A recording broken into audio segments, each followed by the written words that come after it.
Hello বন্ধুরা, কী অবস্থা সবার? আশা করি সকলেই ভালো আছেন। তো আমি আলহামদুলিল্লাহ অনেক অনেক ভালো আছি। আজকে আমরা পড়ব যুক্তিবিদ্যা দ্বিতীয় পত্রের কার্যকারণ সম্পর্ক প্রমাণ পদ্ধতি। এটি পঞ্চম অধ্যায়। আজকে পঞ্চম অধ্যায়ের 3 নং প্রশ্ন পড়ব। 3 নং প্রশ্নে ক নম্বর বলা হয়েছে, পরীক্ষণাত্মক পদ্ধতি কত প্রকার ও কী কী? পরীক্ষণাত্মক পদ্ধতি 5 প্রকার, যথা অন্বয়ী, ব্যতিরেকী, যৌথ, অন্বয়ী, ব্যতিরেকী পদ্ধতি, সহপরিবর্তনের পদ্ধতি ও পরিশেষ পদ্ধতি। খ নম্বরে বলা হয়েছে, অন্বয়ী পদ্ধতিকে নিরীক্ষণের পদ্ধতি বলা হয় কেন? অন্বয়ী পদ্ধতিতে যাবতীয় দৃষ্টান্ত নিরীক্ষণের মাধ্যমে সংগৃহীত হয় বলে এই পদ্ধতিকে নিরীক্ষণের পদ্ধতি বলা হয়। অন্বয়ী পদ্ধতির বেশি মাত্রায় নিরীক্ষণের উপর নির্ভরশীল।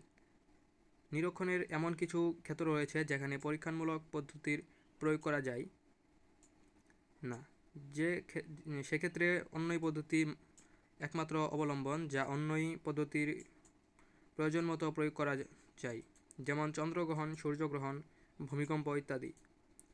উপর পরীক্ষামূলক পদ্ধতির প্রয়োগ করা যায় না, এ সকল ক্ষেত্রে অন্যই পদ্ধতি একমাত্র পদ্ধতি।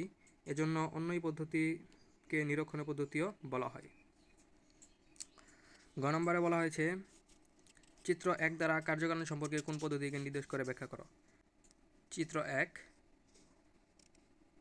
পূর্বক শফিক শাহেদ শিশির, শফিক শিশির শামীম, শফিক শামীম শাহেদ। শফিক হলো ক এর কারণ। অনুক ক খ গ। আচ্ছা, চিত্র তোমরা দেখতে পেলে। তো গ নম্বর উত্তর হচ্ছে, উদ্দীপকে অন্যই পদ্ধতির ইঙ্গিত পাওয়া যায়। অন্যই পদ্ধতির অর্থ মিল। অন্যই পদ্ধতি অনুসারে একই ঘটনার সাথে জেনারেল অবস্থাকে ওই ঘটনার কারণ হিসাবে বিবেচিত হয়। যেমন ম্যালেরিয়া জ্বরে আক্রান্ত কয়েকজন রোগীর উপর অনুসন্ধান করে দেখা গেল প্রত্যেক মধ্যেই অ্যানোফিলিস মশার কামড় বর্তমান। এতএব বলা যায় অ্যানোফিলিস মশার কামড়েই ম্যালেরিয়ার জ্বরের কারণ। তো বন্ধুরা, এই ছিল আজকের আমাদের ভিডিওটি ভালো লেগে থাকলে অবশ্যই লাইক করে দিবেন, চ্যানেলটি সাবস্ক্রাইব করে দিবেন। সকলে ভালো থাকবেন। আল্লাহ হাফেজ।